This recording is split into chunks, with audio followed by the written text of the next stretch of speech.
Aleluia, aleluia. Exaltamos a Ti, Jesus, pois só Tu és digno. Toda honra, toda glória, nós Te bendizemos. Obrigado, Jesus. Obrigado, Jesus, por tão grande salvação. Obrigado pelo Teu infinito amor e graça. Obrigado. Obrigado pela cura. Obrigado porque o Senhor nos livrou da miséria. O Senhor nos prosperou, nos enriqueceu. Obrigado pela nova vida em Cristo Jesus. Obrigado pela esperança. Obrigado pela glória. Obrigado, Senhor. Obrigado, Senhor. Obrigado, Senhor. Nós exaltamos, bendizemos e glorificamos o Teu nome, no precioso nome de Jesus. Amém e amém. Glória a Deus. Você pode se sentar. Muito obrigado, pessoal. Aleluia. Glória a Deus. Você está alegre de estar aqui essa noite? Amém? Aleluia. Muito feliz de estar de novo em Brasília. 2 vezes num ano é uma coisa que emociona profundamente. Amém. Amo estar aqui nessa igreja. Amém. Não amo tanto o trânsito, mas o resto tudo eu acho maravilhoso aqui. Mas para quem está vindo de Angola, o trânsito aqui é uma bênção, pessoal. Você não tem ideia do que é dirigir em Luanda. Eu nem dirigi e estava desesperado. Fico pensando se eu tivesse que dirigir lá. Graças a Deus. Tivemos um tempo muito precioso. Muita riqueza transmitida na sexta e no sábado. No Firmes na Verdade. Irmãos, eu fiquei impactado.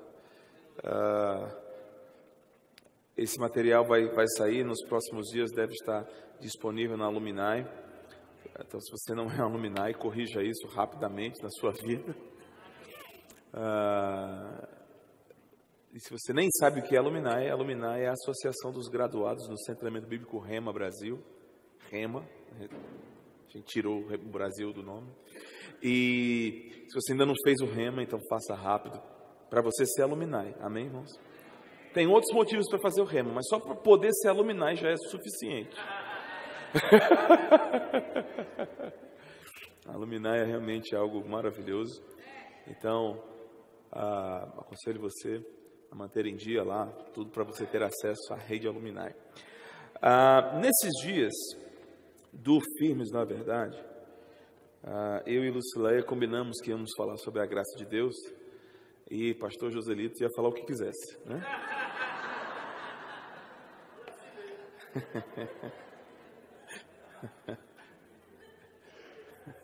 Mas, como nós falamos sobre a graça de Deus, eu e Lucileia,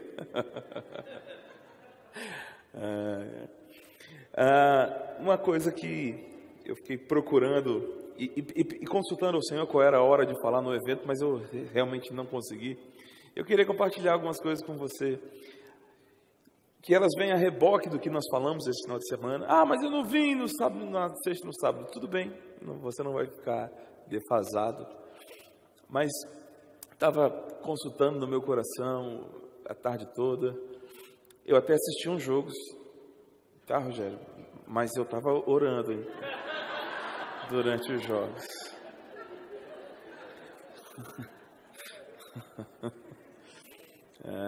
Até no primeiro jogo da manhã estava tão fácil que eu nem prestei atenção, fiquei mais orando mesmo. Então, mas quando estávamos chegando aqui, na conversa no carro, o Senhor me deu a resposta que eu estava esperando. Amém, irmãos? E eu quero tratar algo com você. Talvez uma das grandes dificuldades quando se trata do assunto da graça de Deus, porque nós vivemos é tão comum, o senso evangélico comum é tão cheio da ideia do legalismo, e quem esteve aqui ontem vai se lembrar da expressão que eu usei, o sistema religioso de esforço carnal. A ideia de eu fazer para impressionar Deus, então Ele me devolver com bênçãos. Você está comigo, irmãos? A nossa mente evangélica, religiosa, ela é tão impregnada com esse sentimento, que toda vez que alguém começa a falar sobre a graça de Deus, automaticamente vence a ideia, frases como, então não precisa fazer nada, ou se é assim como você está falando, então vamos pecar mesmo, porque aí tem a graça. Ou coisas do tipo, e que eu acho mais grave ainda, quando se prega sobre a verdade da graça de Deus, pessoas ficam preocupadas e dizem assim, mas se a gente pregar isso, se a gente falar isso, o povo vai descambar. Como se fosse preciso acrescentar algo ao Evangelho para que as pessoas fossem de fato libertas da vida pecaminosa. Ou, se pior, pregar a verdade do Evangelho se tornasse um incentivo para a vida pecaminosa. Eu não posso acreditar, irmãos, que algo deva ser acrescentado à verdade, porque ela, a verdade, não é suficiente de levar as pessoas a viver uma vida santa. Jesus disse que a verdade liberta, não te envia para o pecado. Você está comigo, irmãos? Quando Jesus estava falando sobre liberdade, eu sei que muitas vezes a maioria das canções e das ideias que temos que agora somos livres, muitas vezes pensamos na liberdade apenas da religiosidade no horário do culto, e agora somos livres para correr, para dançar, para gritar, para pular, né? Normalmente as músicas falam isso, livre para correr, livre para pular, mas irmãos, a liberdade que Jesus está falando não é essa, a liberdade que Jesus está falando é a liberdade do pecado. Nós éramos escravos da condição pecaminosa e Ele, pela sua graça, nos libertou dessa condição. Você está comigo, irmãos? Mas, enfim, existe muita coisa que se fala sobre isso. E eu queria colocar um ponto de equilíbrio, não um equilíbrio na verdade, que a verdade é suficiente, não precisa ser equilibrada, ela é a verdade. Amém, irmãos? Mas um equilíbrio na ideia, no pensamento que temos que ter a respeito da verdade sobre a graça de Deus. Quando exaltamos a graça de Deus, a primeira e a principal conclusão que nós vamos ter é, não somos nós, é Deus. Você está comigo?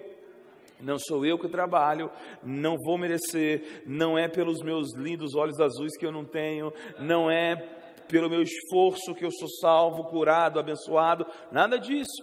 Muito do esforço cristão que se faz está em alcançar coisas que, na verdade, são dadas gratuitamente pela fé em Jesus Cristo. Você está comigo, irmãos? Não é por esforço que andamos em santidade, não é por esforço que somos curados, não é por esforço que prosperamos. Alô? Amém, irmãos? É pela graça de Deus, é pela fé naquilo que Ele nos prometeu e foi disponibilizado pela obra, sim, de Jesus Cristo, não da nossa. Então essas coisas estão disponíveis para nós e desfrutamos dela gratuitamente. O apóstolo Paulo, escrevendo aos Coríntios, em 1 Coríntios, no capítulo 3, ele, depois de concluir a inutilidade da ideia de ter partidos na igreja, de achar melhor, eu sou de Paulo, eu sou de Apolo, depois de mostrar como esse raciocínio não faz sentido, ele termina o seu argumento dizendo, quer saber, gente, ninguém se glorie nos homens, porque afinal de contas, tudo é vosso. Seja vida, seja morte, sejam as coisas do presente, sejam as coisas do porvir, tudo é vosso, vós de Cristo e Cristo de Deus. O que você entende com isso? Com isso você entende que você não deve estar lutando para conquistar aquilo que Ele já te deu. Amém? Você me ama ainda?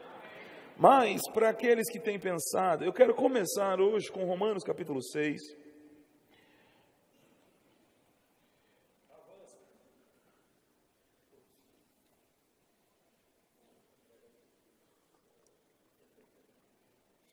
Romanos, capítulo 6.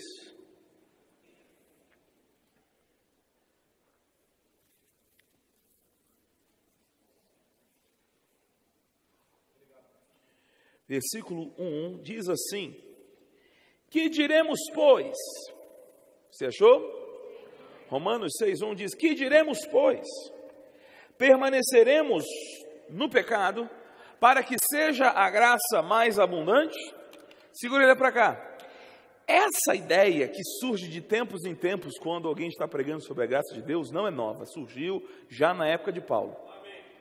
Jesus, ainda no seu ministério, disse uma coisa muito chocante, mas que, com um olhar de maldade, pode levar a esse tipo de pensamento. Você entende isso?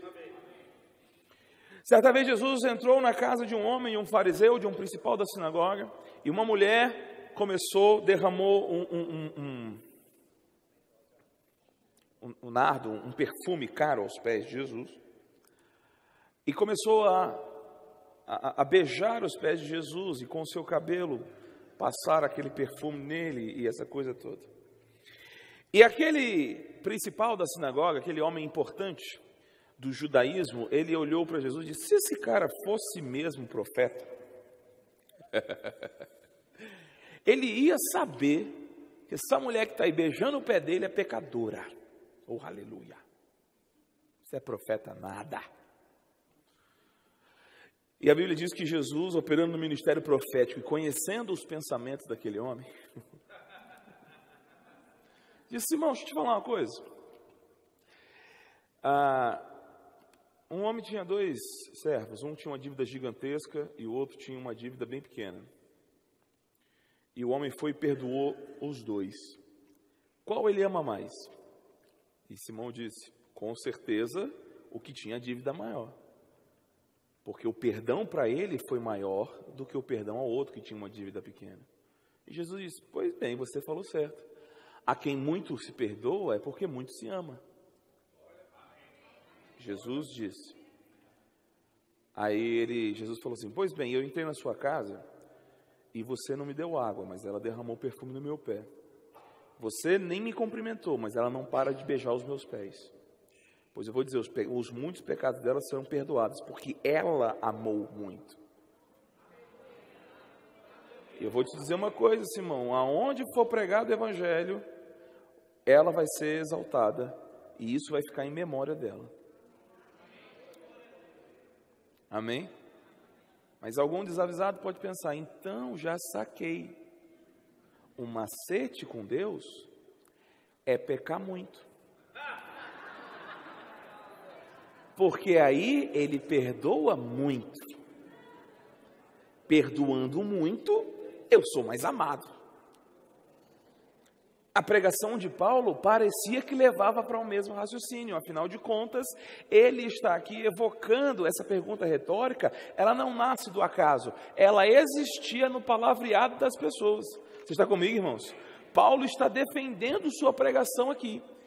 Em Romanos, ele faz muitas perguntas retóricas dessas, e uma vez ele chega a dizer: como alguns caluniosamente dizem que nós afirmamos. Você está comigo? Essas perguntas de Paulo, elas não são inocentes, elas têm endereço direto. Então, naquela época, algumas pessoas começaram a dizer: já sei, eu vou pecar à vontade, porque aí quanto mais eu pego, mais graça tem de Deus na minha vida. E a resposta de Paulo a esse pensamento equivocado, ou essa má interpretação da graça de Deus, é a seguinte, versículo 2: de modo nenhum. Como viveremos ainda no pecado, nós os que para ele morremos? Ou porventura ignorais que todos nós que fomos batizados em Cristo Jesus, fomos batizados na sua morte. Fomos, pois, sepultados com ele na morte pelo batismo, para que, como Cristo foi ressuscitado dentre os mortos pela glória do Pai, assim também andemos nós aonde? A nova vida em Cristo, proporcionada pela graça de Deus, não é a chance de você ser quem você sempre foi sem ter problema. Cristo não morreu para não ter problema o que você faz. Cristo morreu e ressuscitou para que você vivesse uma vida nova. Oh, aleluia! Vida essa que você jamais seria capaz de viver na sua própria força. Você não tinha capacidade de mudar o seu jeito. Então a morte e ressurreição de Jesus liberou o poder de Deus para que você vivesse uma nova vida. Oh, aleluia. Então não vamos viver deliberadamente na prática do pecado. Nós, em Cristo Jesus, morremos para o pecado, para vivermos em novidade de vida. Mas pastor, eu ainda não estou 100%, nem eu, irmão, mas estamos caminhando. Você está comigo? Eu não conheço ninguém 100% não. Amém, irmãos? Conheço alguns que estão lá perto. Joselito está bem cotado. Acabou de perder uns pontos agora.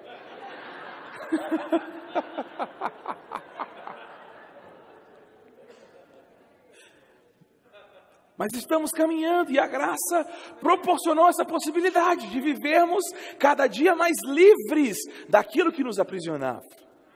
De fato, legalmente, diante de Deus, estamos totalmente livres e no dia a dia vamos vencendo os velhos hábitos com a graça de Deus. Você está comigo, irmãos? Mas eu queria te mostrar alguns textos. Eu não quero que você abra, porque são muitos e a gente perderia muito tempo. Mas eu vou ler para você. Eu fiz aqui uma pequena lista, só com Paulo e até Filipenses. Eu nem fui até o final. Você está comigo? Preste atenção, se o pessoal quiser colocar no telão.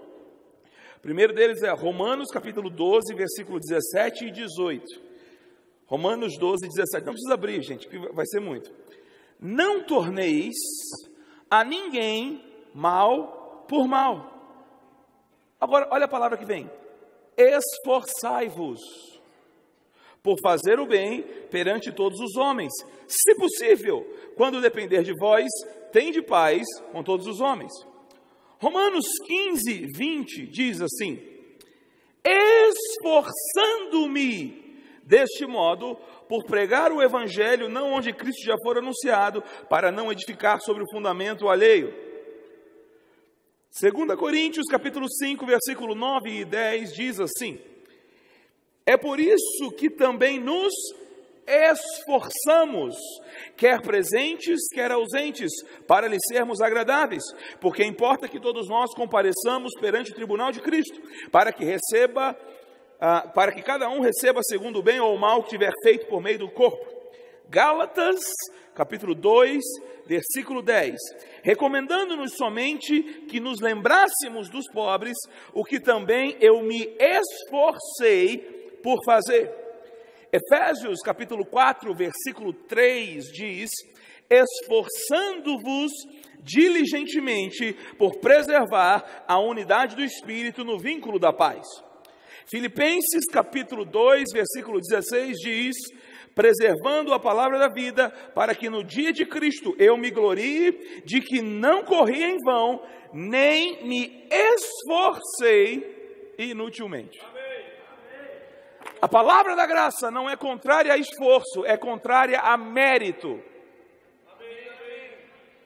Eu vou dizer de novo. A palavra da graça não é a palavra do não faz nada. Alô? Tudo bem? Eu só preciso saber onde é que é a coisa. A ideia de que eu faço para atrair Deus é legalismo. Está equivocado. Deus é quem me atraiu com a sua graça. Mas o famoso texto de Efésios capítulo 2, versículo 8 diz: porque pela graça sois salvos, mediante a fé, e isso não vem de vós, é dom de Deus. Não dais? Por que não é das obras? Para que ninguém se glorie. Mas o versículo 10 desse mesmo texto diz assim: pois somos feituras dele, criados em Cristo Jesus para as boas obras, as quais Deus preparou de antemão para que andássemos nelas. Você está comigo? O problema é colocar o carro na frente dos bois. Você está comigo? Lucileia falou ontem, irmãos, pelo amor de Deus, se você puder, eu já sei que não vai vender, vai estar lá no Minai, mas você tem que ouvir de novo aquela mensagem de Lucileia ontem à noite, irmão. Eu estou chocado com aquela pregação. Ela falou maravilhosamente ontem sobre a função da graça de Deus de nos capacitar para fazer e ser. Amém, irmãos? Nós podemos chegar ao trono da graça. Aliás, tem uma coisa tão maravilhosa. Sabe que o propiciatório do tabernáculo, um dos nomes dele é Assento da Misericórdia. Você está comigo? Nas Bíblias em inglês mesmo nem tem, a palavra não é propiciatório, é mercy seat, ou Assento da Misericórdia. Você está comigo, irmãos? É interessante pensar que na lei, o lugar onde havia expiação se chamava Assento da Misericórdia. Mas no Novo Testamento nós chegamos ao trono da graça. Você está comigo? Qual é a diferença entre misericórdia e graça? Misericórdia é tolerância. Graça não é Deus te tolerando. Graça, Deus resolveu a sua dívida e você está completamente livre. Então nós chegamos ao trono da graça e recebemos socorro e graça para a ocasião oportuna. Você está comigo, irmãos? Amém. Isso é para quê? Para que sejamos o que a graça nos concedeu. E ela falou também da graça sobre dispenseiros, que é a graça para fazer o que fomos chamados para fazer. Ela usou aquele maravilhoso texto de Paulo em 1 Coríntios, capítulo 15, versículo 10. Pela graça de Deus, eu sou o que sou, e essa graça na minha vida não se tornou vã. Pelo contrário, eu trabalhei muito mais do que todos os outros, contudo não eu, a graça de Deus comigo. Então a graça de Deus, ela nos sustenta para sermos e fazermos, mas ainda tem coisas que temos que ser e fazer. E nessas coisas que a graça nos capacita para ser e fazer, temos que fazer e eventualmente haverá esforço nessas coisas. Você está comigo, irmãos? Agora, uma coisa que eu queria destacar, eu não sei se você reparou, mas todos esses textos que falam de esforço do apóstolo Paulo e todos os outros que eu nem coloquei nessa lista, todos eles, sem exceção, estão falando sobre o próximo. Alô? O outro. Eu não me esforcei. Quando Paulo fala de não ter se esforçado inutilmente, foi para quê? Para que os filipenses recebessem a palavra. Eu me esforcei para pregar em determinado lugar. Eu se esforce para ter paz uns com os outros. Se esforce para cuidar dos pobres. Se esforce para vos ser agradáveis.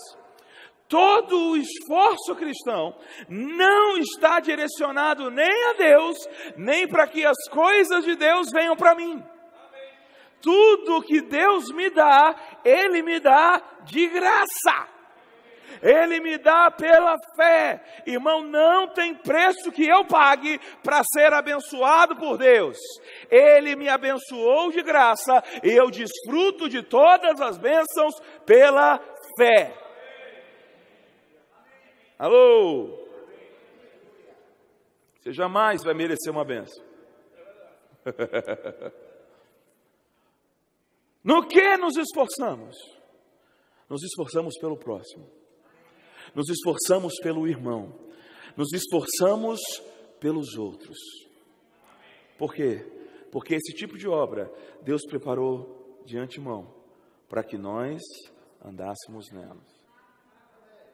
E João, irmão, o apóstolo João, em sua primeira carta, no capítulo 4, ele inventou de dizer que ninguém pode dizer que ama a Deus. Alô? Ninguém jamais pode dizer que ama a Deus se ele não ama o seu irmão. Porque apesar da fé ser baseada no que não se vê, ninguém pode dizer que ama a Deus que não vê, se não ama seu irmão a quem vê. A regra do amor é inversa à regra da fé. A fé, não importa o que eu vejo, Eu ando pelo que eu creio. O amor é, se você não ama o que vê, você não pode amar aquilo que não vê. Então, eu jamais poderei amar a Deus se eu não estou fazendo o esforço. Alô? Se eu não estou aí sim, eu estou me esforçando para vos ser agradável. Se eu não estou me esforçando para que você receba a palavra. Se eu não estou me esforçando para que os pobres sejam atendidos. Alô? Se quando eu olho para a minha vida no Evangelho, só tem eu e Deus, está faltando alguma coisa. Porque a Bíblia diz que aquele que está em Cristo, e ele diz isso de várias formas em vários textos, ele jamais cuida em agradar a si mesmo, irmão. Paulo chega mesmo a falar no famoso capítulo de 1 Coríntios, capítulo 7, o capítulo do casamento, ele diz que o solteiro cuida em agradar o Senhor, e o casado cuida em agradar o Senhor e o cônjuge. Não tem na Bíblia quem cuida em agradar a si mesmo. Está me amando ainda? Então, tudo o que a Bíblia, todo o esforço legalista para agradar a Deus está equivocado. Porque com Deus o relacionamento é de graça. Mas aonde deve estar toda a minha força cristã? No outro. Todo o meu esforço não é para mim. Ficou quieto de repente aqui. Meu esforço não é para mim. Olha o que ele diz em Romanos, no capítulo 15.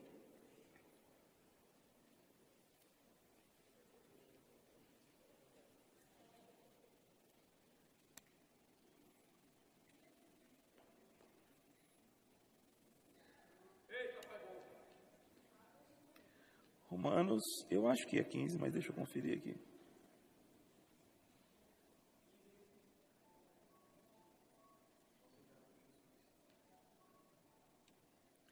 Um mesmo. Alguém já tinha dito, não foi? Ora, nós que somos fortes, você achou? Romanos 15:1. Ora, nós que somos fortes, devemos fazer o quê? Suportar as debilidades dos fracos e não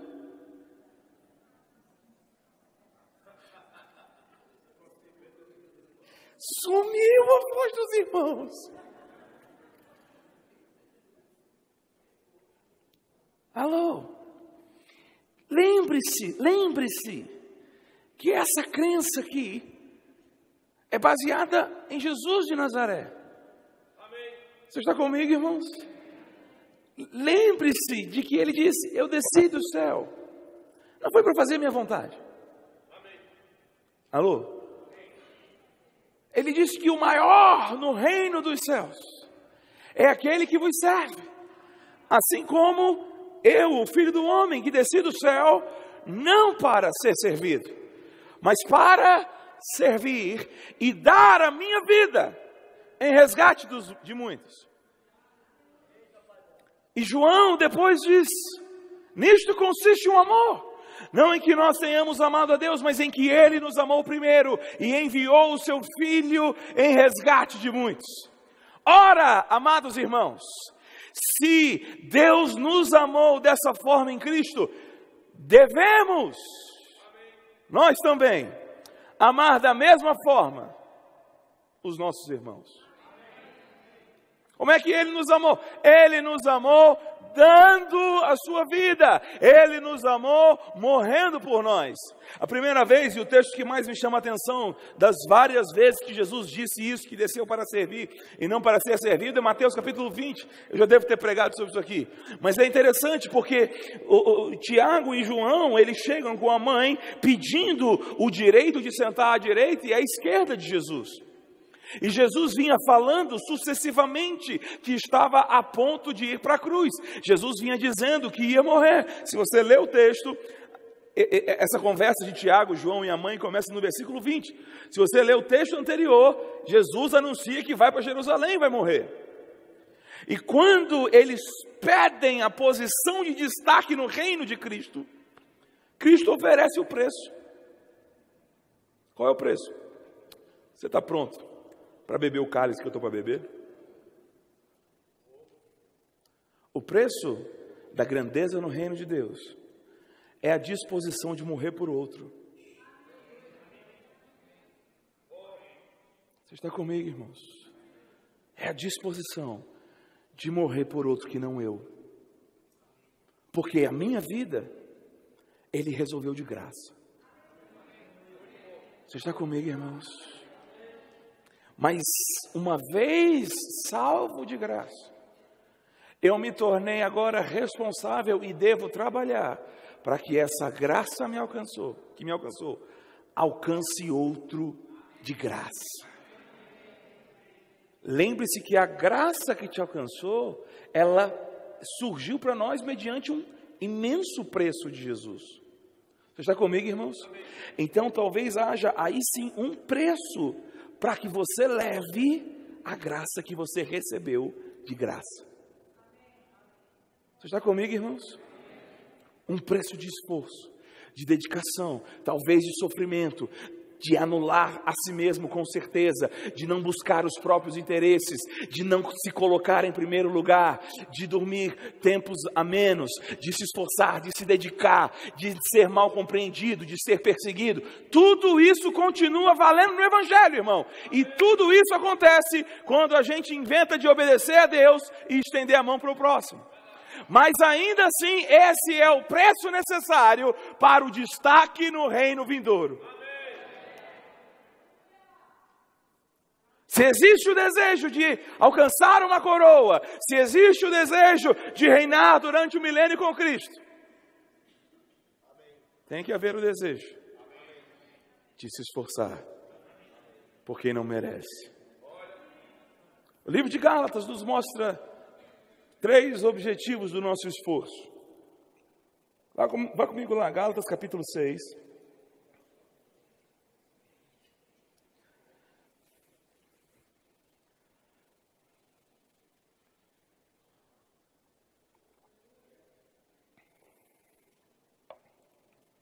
Gálatas 6.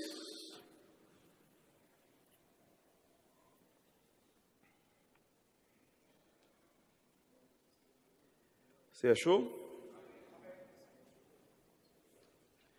Eu vou ler esse texto todo. Eu poderia começar só lá na frente. Deixa eu pensar. Então vamos começar do versículo 6. Amém? Você achou? Diz assim: mas aquele que está sendo instruído na palavra, faça participante de todas as coisas boas aquele que o instrui. Não vos enganeis, de Deus não se zomba, pois aquilo que o homem semear, isso também o quê? Ceifará. Já teve ofertório, posso falar à vontade sobre isso aqui. Porque o que semeia para a sua própria carne, da carne colherá corrupção. Mas o que semeia para o Espírito, do Espírito colherá vida eterna.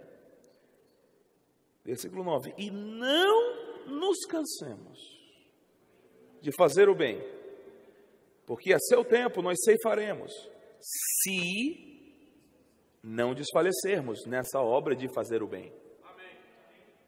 Por isso, enquanto tivermos oportunidade, façamos o bem a quem? A todos. Mas, principalmente a quem? Aos da família da fé. Amém? Então ele fala aqui, não sei se você reparou, 3 grupos de pessoas aos quais devemos fazer o bem. Quem são? Todos. Amém? A todos. Aos da família da fé e aquele que nos instrui. Você está comigo, irmãos? Isso é interessante pensar. Agora, o que me chama mais atenção nesse texto é que ele fala sobre a questão da semente. E eu sei que quando ele fala de semente, e aqui ele não está falando exatamente de dinheiro, mas a ideia financeira está sim inclusa, por motivos óbvios. Mas ele fala de algo superior ao dinheiro, fazer o bem. E ele está falando de fazer o bem, dar dinheiro, e mais ainda do que dar dinheiro, a quem? A todos. Alô? A todos. Aos da família da fé, aquele ou aqueles que nos instruem ou nos instruem. Você está comigo? Mas o que me chama a atenção é que quando ele está falando ainda da regra sobre aquele que o instrui, e depois ele vai incluir a todos e aos da família da fé, ele diz, de Deus não se zomba, porque tudo que o homem semear, isso ele vai colher. E a nossa ideia aqui automaticamente é, devo levar oferta. Mas no contexto de Gálatas, talvez no contexto de 2 Coríntios 9, a ideia seja essa. Aquele que semeia pouco, pouco também se fará. Aquele que semeia com fartura, com abundância também se fará. Cada um contribua segundo tiver proposto no seu coração. Mas a ideia de Gálatas é um pouco diferente. Segundo o que Paulo está falando aqui, não existe o não semear. Se eu faço bem, ou faço participante de coisas boas aquele que me instrui, eu estou semeando. Se eu não faço, eu também estou semeando. Alô? Se eu dou o bem a alguém, eu estou semeando. Se eu me privo de fazer o bem, eu também estou semeando. Se eu atendo a família da fé, eu estou semeando. Se eu não atendo a família da fé, eu também estou semeando. A ação é considerada como uma semente no Espírito, porque é baseado na regra da fé, é baseado na instrução da palavra de Deus. Você está comigo, irmãos? E quando eu faço algo que não entende, algo que é contrário ao meu desejo carnal, isso só pode ser espiritual. Amém? Mesmo que seja uma ação física. Mas a grande questão aqui, irmãos, realmente não pode ser a ideia do dinheiro, porque pode ser que determinadas ações de dar dinheiro sejam para manipulação, seja para impressionar o pastor, e isso não pode ser considerado semente espiritual. A grande questão do que ele está falando é semear para o Espírito, é promover gente, é entender que a minha existência não pode ser egoísta e eu não vivo para agradar a mim mesmo. Deus me agrada com a sua boa vontade, mas eu existo para que a graça dele alcance outras pessoas. E pode ser que a multiforme graça dele, nesse momento, precise alcançar alguém com finanças. Pode ser que a multiforme graça dele precise alcançar alguém com carinho, com atenção, com correção. Seja lá o que for, eu existo para fazer a vontade daquele que me enviou e me esforçar para que a graça de Deus alcance outra pessoa.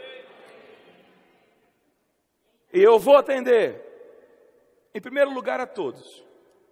Crente. Se tem crente aqui, deixa eu dizer uma coisa. O crente não tem o direito de se privar de fazer o bem. Pense com você mesmo. Se toda vez que você se priva de fazer o bem, você não fica justificando mentalmente sua atitude. Fica ou não fica? Se explicando. Sabe o que é isso? A sua consciência dizendo, você devia ter ajudado. Especialmente os pobres. Nosso Deus é o Deus do órfão e da viúva. Certa vez, Jesus foi indagado por algumas pessoas, alguns discípulos de João Batista. E foram perguntar para ele, vem cá, é você mesmo o Messias ou havemos de aguardar outro? E Jesus falou assim, conta lá para João o que está acontecendo aqui.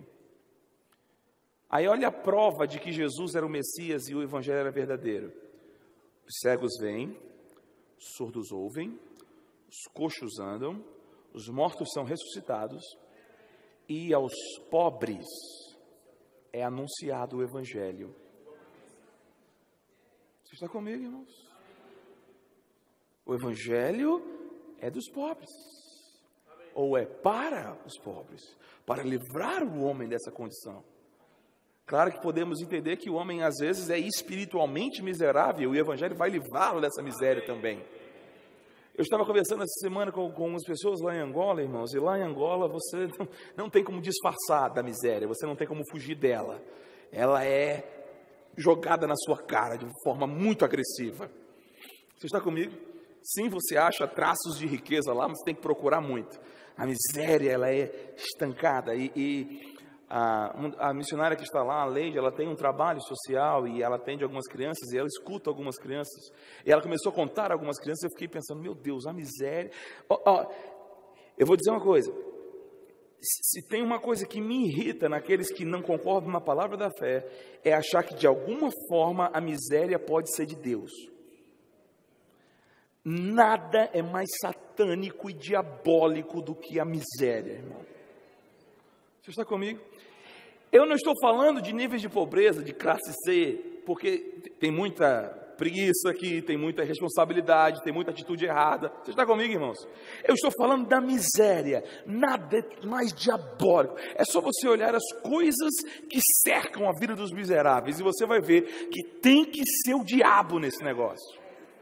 O Evangelho deve ser anunciado para os pobres, irmãos. O apóstolo Paulo diz em Gálatas, no capítulo 2, que quando ele esteve em Jerusalém e apresentou o que ele pregava, a única coisa que a igreja de Jerusalém o acrescentou foi: Paulo, não se esqueça dos pobres. E então o apóstolo Paulo diz: o que eu me esforcei para fazer. Os textos de 2 Coríntios 8 e 2 Coríntios 9, que normalmente usamos no ofertório. Aliás, eu acho maravilhoso essa igreja, porque o ofertório aqui é o mais simples e bíblico de todos. Não fala para ninguém que eu disse isso, pelo amor de Deus. Se puder editar essa parte, meu Deus. Por favor. E transmitido ao vivo, né, que é para ficar legal. Não, tá, graças a Deus, há esperança. Mas, o texto de 2 Coríntios 8, o texto de 2 Coríntios 9, está falando de levantar mantimento para pobre, da igreja de Jerusalém. Você está comigo, irmãos? Está vivo ainda? O crente não deve se privar de fazer alguém bem. Você não pode olhar alguém necessitado e virar as suas costas. Você tem que se esforçar por fazer o bem. Tem que se esforçar por fazer o bem, irmão, porque você é crente. Às vezes, olhamos para a vida de uma pessoa e ela tem Bíblia embaixo do braço, e ela anda com determinada roupa, e ela tem determinado comportamento, não fala determinadas palavras, não vai a determinados lugares, e para a gente isso virou crente. Mas isso é a velha ideia legalista. O crente deveria ser conhecido em primeiro lugar porque ele faz bem a todo mundo. Mas é apavorante quando os crentes são conhecidos como egoístas e enrolões do mercado. Nós existimos para nos esforçar pelos outros, para fazer o bem aos outros. E então ele diz, especialmente aos da família da fé. E eu sei que nós aprendemos com a tradição católica, faça o bem sem olhar a quem. E de fato devemos fazer o bem a todos. Você está comigo, irmãos? Mas deve haver um cuidado especial com a família da fé, sim. E isso aqui não é corporativismo, não. É Bíblia. A Bíblia ensina. Especialmente aos da família da fé. Isso quer dizer que você vai ser uma pessoa viciada em ajudar pessoas. Mas se em determinado momento tiver que escolher entre um da família da fé e alguém que não está na família da fé, você deve escolher ao da família da fé. A Bíblia está dizendo, especialmente, se esforce especialmente aos da família da fé, a fazer o bem àqueles que estão do seu lado, a saber se eles estão com necessidade, a perceber como é que eles estão. Amém, irmãos? Quando eu descobri que eu era um transmissor da multiforme graça de Deus, nunca mais eu toquei em alguém em vão. Pode ser que eu esteja sendo um toque de graça lá que eu nem estou sabendo. Deus com aquele toque está tratando alguém de alguma forma. Mas eu preciso saber que eu tenho que estar envolvido, irmãos. para que o meu irmão esteja bem. Não existe evangelho sem isso. Não é o cristianismo se não tem isso. Você está comigo, irmão? É apavorante quando ligamos para ver os canais de televisão, os programas evangélicos. E as estratégias para o crescimento dos templos. Eu vim aqui e eu prosperei, tudo aconteceu e agora eu estou bem. Isso é o BNDES celestial, por acaso? Não. A vida no Evangelho não é receber, é dar. Deus amou a ponto de dar. O que Deus ganhou? Nada. Mas Ele estava disposto a pagar o maior dos preços, só para dar. Se somos teus filhos e imitadores, não podemos ser mais viciados em receber do que em dar. E você não pode ver sua oferta como um investimento, irmão, não é investimento, é sacrifício. Deus abençoa, Deus prospera, Deus enriquece e devolve, porque Ele é Deus. Mas você está dando, não está investindo.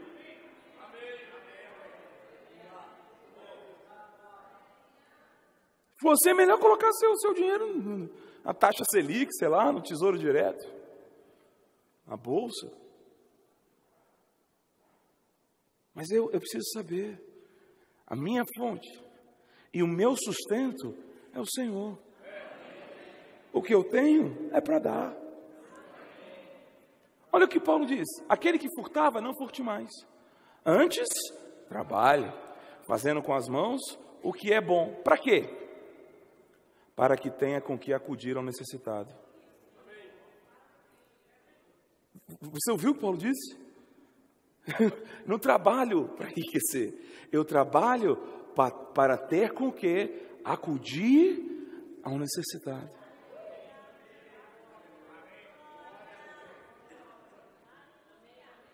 O que me sustenta é Ele. Não foi isso que Ele disse? Paulo disse exatamente isso. Olha, eu fico feliz que vocês mandaram oferta para mim. Não que eu me preocupe com o donativo, que me sustenta mesmo é o Senhor. Eu posso todas as coisas naquele que me fortalece. Já tive abundância, já tive falta, nada disso me para. Essa é a minha leitura de Filipenses, capítulo 4, 12, 13. Já tenho experiência, já deram tapinha nas minhas costas, já botaram o dedo na minha cara, estou nem aí, eu posso todas as coisas naquele que me fortalece. Mas eu fico feliz que vocês demonstraram uma atitude de amor, de gratidão e de se envolver no dar e receber. Amém, irmãos? E com temor e tremor eu entro no terceiro grau de pessoas. Conversei nada com o pastor Joselito, viu? Mas, irmãos, se tem uma coisa que me enoja nos últimos dias, é essa briga que os crentes têm feito sobre não dizimar. É maravilhoso isso. Maravilhoso. Existem hoje em dia, no mundo evangélico cristão, abusos? Existem, irmãos, infelizmente. Coisas absurdas. E por causa desse tipo de gente, a Bíblia diz e profetiza que seria infamado o caminho da verdade. Falsos mestres. Mas o fato de existir gente falsa não quer dizer que um princípio seja real. Verdadeiro. O fato de haver abusos não quer dizer que tudo é falso. Você está comigo? Mas a Bíblia, e eu não quero ler muitos textos, irmãos, mas acredite em mim quando eu digo, a Bíblia ela dá a entender que quando você é alimentado em um lugar e quando você é provido, é cuidado, e você não retribui isso dando ou se dando em primeiro lugar, como os macedônios, né? Eles se deram em primeiro lugar ao Senhor e depois a Paulo e a Barnabé para levantar a oferta. E é por isso que se dá coisas. Por que é fácil para algumas pessoas dar coisas? Porque elas estão entregues a determinada causa.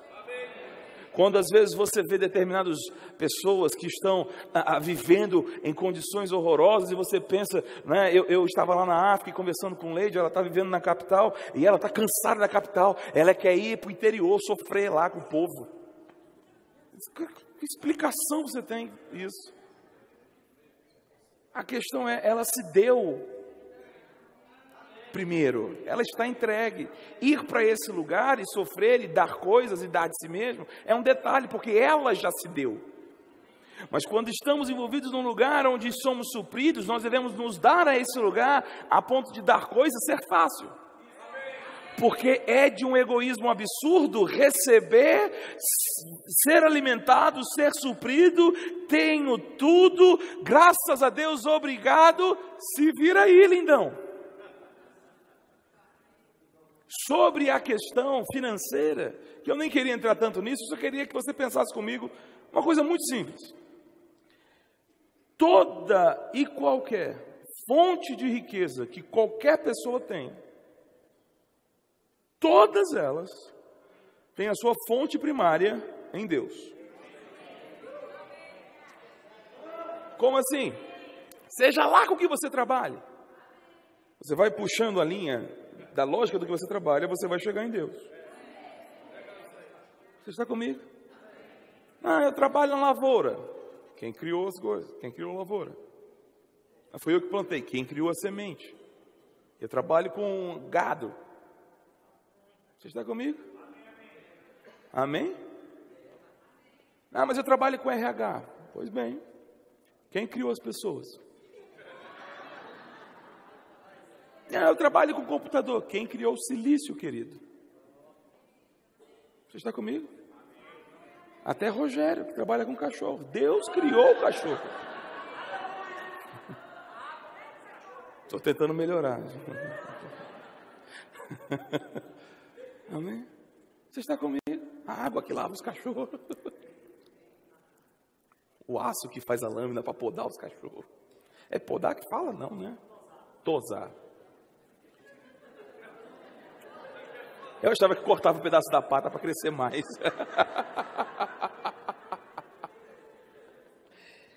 Enfim, toda forma de enriquecimento que existe e de sustento tem a sua fonte primária em Deus.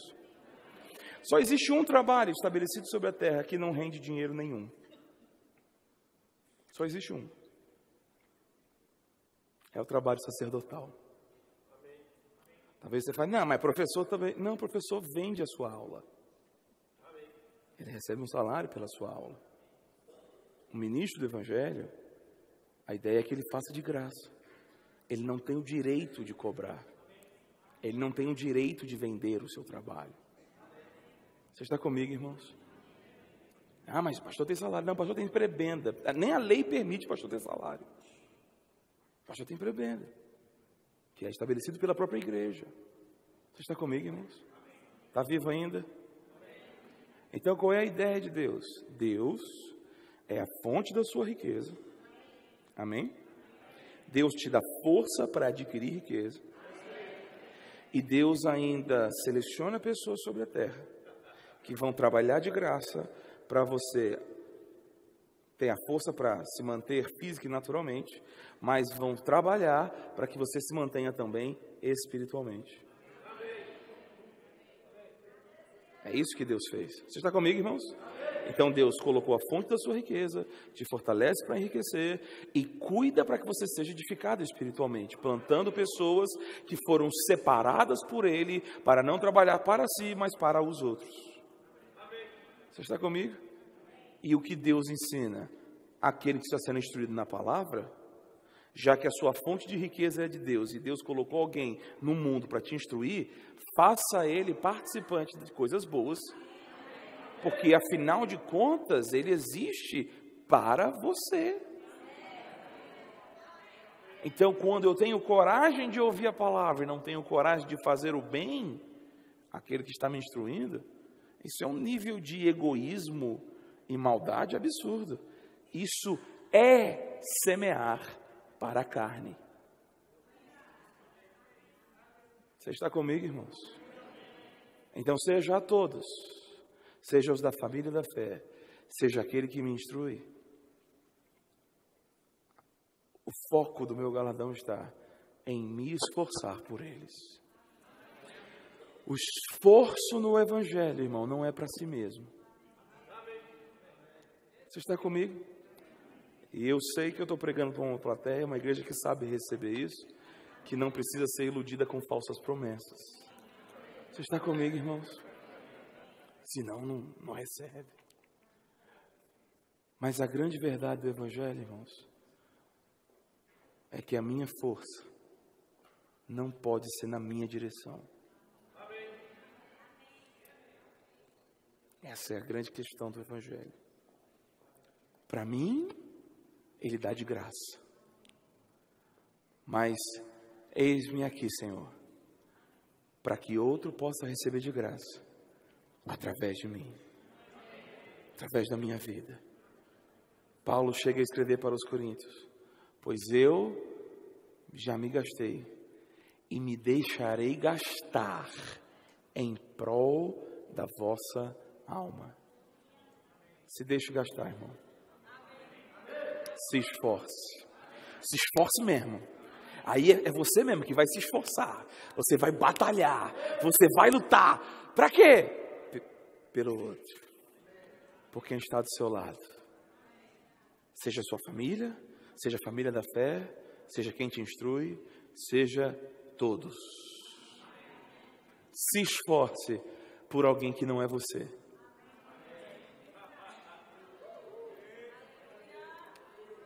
Porque Deus pagou o preço alto por você. Você recebeu uma coisa boa esta noite? Você pode ficar de pé.